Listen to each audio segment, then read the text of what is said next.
He'd got 25 to 35. Flat time. No early release credit. You know how that case, George, you know how that case broke? Remember that tape of that reporter that came out? Yes. And she was, like, recording him and trying to get him to she was say, reeling hey, him you in. want to see? I got news for you. I don't know about you. That tape was giving me the creeps. Not so much because of what he was saying. He was creepy enough. But because of what she was saying. Oh, yeah, well, maybe you'd like to meet my kids? Oh, well, sure. Yeah, I have a girl and a boy. And every time it was like watching a Friday the 13th movie in the dark or something. Yeah. It would send chills down my spine. I mean, who is this woman, doing? She the police? And she seemed to have crossed the line. She seemed to have gone above and beyond the call of duty in terms of trying to extract information. I don't think it was entrapment, but her role in this thing I found to be almost creepy. Right. I really did. I mean, we only heard those parts. We don't know what led up to all this. Right, but she was luring him over a long, long period of time. And her role in this thing and the conversations that she was engaging in were just very uncomfortable to hear. Now, by the way, you say 15 years. That's in federal jail over there. He's got to do at least 14 years. And he's not going to do well over there. I mean, he doesn't look like a typical prisoner, and he's going to be a target over there, especially since he's got money. And I don't think he's going to be living a very comfortable existence in jail. So, you can rest assured that he's paying the price for his egregious behavior. You think the inmates are going to make him get money and then bring it to them? You mentioned that on another broadcast, Alex. Oh, yeah. Yeah, they're going to tell him, listen, you have a choice. Either we beat the living daylights out of you, we slash your face, we poke your eye out of your head, we sexually molest you, or you do what we want you to do. You make sure that you give money to X, Y, and Z, and that person gives it to my family relative, and they bring it here to the jail, and, you take care of my uncle out there, my daughter needs some help, somebody that I know needs a car. You do all these things, and we'll just leave you alone. And he's got money, and he's going to do it.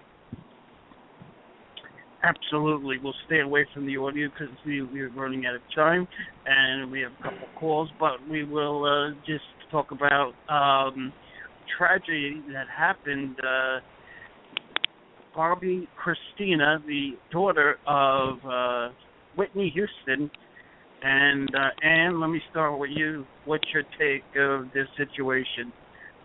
A lot of blame went to that fellow Nick something. Right, but I mean, until we know, all the information from, the forensics and autopsy and everything else, I mean, it just seemed like lightning doesn't strike twice, that she would die the same way her mother did, but she apparently did. But, there's always been so much kind of drama, around her being hospitalized and then, of course, her death, that I think it'll all sort out, at the end of the day in terms of, why she expired at such a young age. It's really tragic, to see her die so young the way her mom did. Absolutely. Alex, so say you. Well, I believe that the autopsy report and the toxicology report and many other reports surrounding her death are under wraps right now. Yeah. And, I'd like to know why it's under wraps. I mean, this thing happened how long ago? 8 months ago? Yeah. I mean, why is it taking such a long time for them to evaluate this information and release it and either bring charges against somebody or not to bring charges? I mean, what's going on over there? It does sound very tragic. I'm suspicious that she was the victim of some form of foul play. I'm not pointing fingers at anybody, but, it would not surprise me at all if it turns out that she had bruises and drugs and there was some other activity that had been perpetrated against her. leading the authorities to bring somebody up on criminal charges. That's what I expect to happen. Absolutely. Okay, let's go out to the calls. Let's go to Huntington Beach, California, and say hello to Sarah Kardashian. Good evening, Sarah. You're live with the panel of Ann Bremner, Dwane Cates, and Alex Sanchez. Well, I say hello to everyone, Jordan, Ann, Dwane, and Alex. It's nice talking to you guys again, and Merry Christmas to everyone. Thank you. Thank you. I didn't Merry Christmas. not give my message for that. You know, I came a little bit late to the party, so I'm trying to catch up with what everyone's talking about. But I think I can't really give like my biggest news, shocking thing for the year. I think what shocks me more is numbers, and the numbers of, and I don't know if anybody's discussed this or not, the numbers of officers killed in 2015 and the numbers of unarmed people killed in 2015. It is astounding to me, and very, very bothersome. And then also the story of the soldier of, I can't remember his rank, Bergdahl. That is a big, big story for me. I would love to just be a fly on the wall during the whole court-martial proceedings because I've never seen a court-martial. And the other thing is, and I'll let you guys just talk everything out because I don't have any particular question, but so many sex crimes, like so many, and I just don't know what the bottom line is, or what is the factor that it just keeps repeating itself over and over again. There's just so much of it, and is it because these people are mentally ill, or they're just bad people and the sentences aren't long enough? So anyway, all that, food for thought. I'm going to let someone else call in, but I will still listen to the show because I very, very much appreciate actually being able to ask these questions and say hello to you all. Okay? Thank you. Okay, Ann, why don't you weigh in first? Okay. Well, I think Sarah had a lot of great things that she raised. I think the number of course, the sex crimes issue is one that will plague us, from now until eternity, because I believe that pedophiles always repeat. But I think with the police officer deaths and the police officer cases, I've defended police officers for decades out here in my state, in Oregon, even in Chicago, Illinois, and the backlash against the police, I think, is really troubling that we're seeing. And I think the deaths of police officers are very, very troubling. I mean, it's just unbelievable that, anybody would think it's the right thing to do to kill a police officer. And I think I know the pendulum always swings, in these kinds of situations, but, I don't know who would want to be a police officer today. When I pick juries, I say to the jurors, who wants to be a police officer? Whoever wanted to be a police officer, raise your hand. Nobody does. And then I say, why not? So I think we need to think about that. That's a great question among many great questions from Sarah. Alex, you want to weigh in?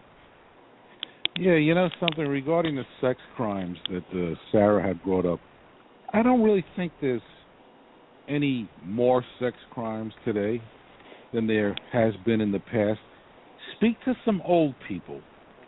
I mean, people that are very old.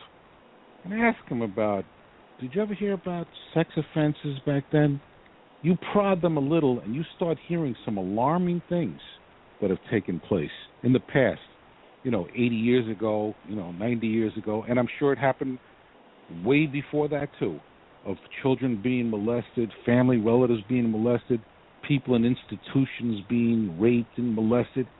That's been happening since time immemorial, and I think that more likely than not, the reason why it seems that there's more sex crimes is because finally there are agencies that investigate sex crimes. There's social workers that have to report it and doctors that have to report it. People are much more aware, and so it gets into the hands of the police. But I think there's just something distorted in the human condition where there is a certain amount of people amongst the human population, some percentage in every country and every culture, that are prone to this type of behavior.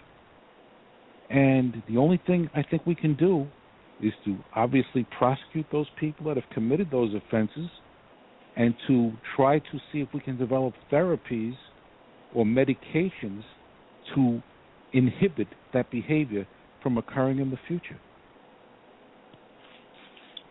Absolutely. Let's go out to Memphis, Tennessee, and let's say hello to Wanda. Good evening, Wanda. You're on the phone with the defense attorney panel. Good evening. How are you?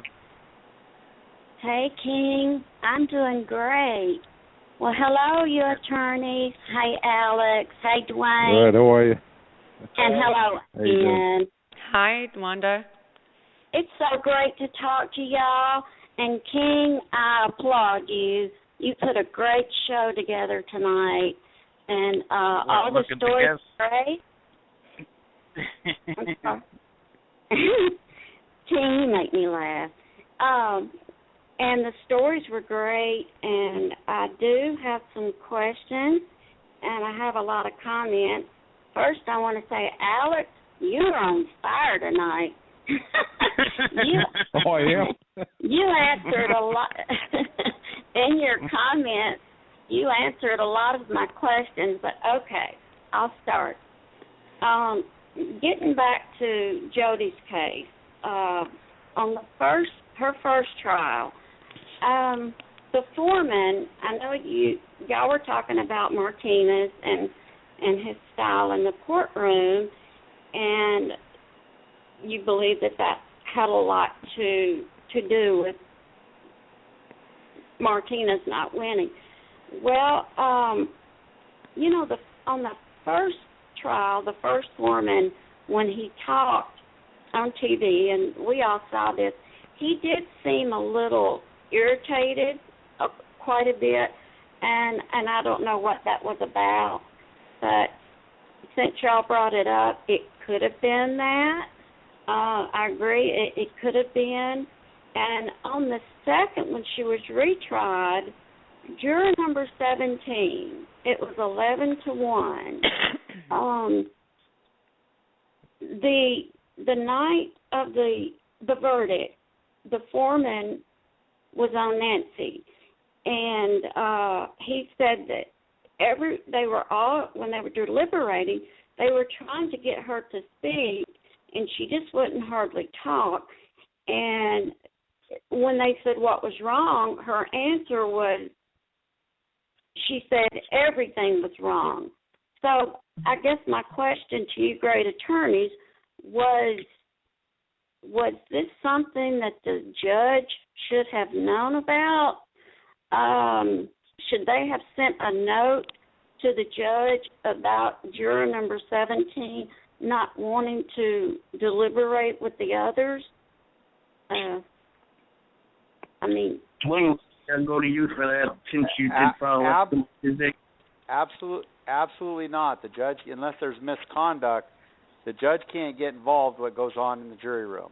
If that juror just wants to listen and is listening to what everybody else is saying, that juror doesn't have to say a word. Okay? You're not required to defend your position when you're in the jury room.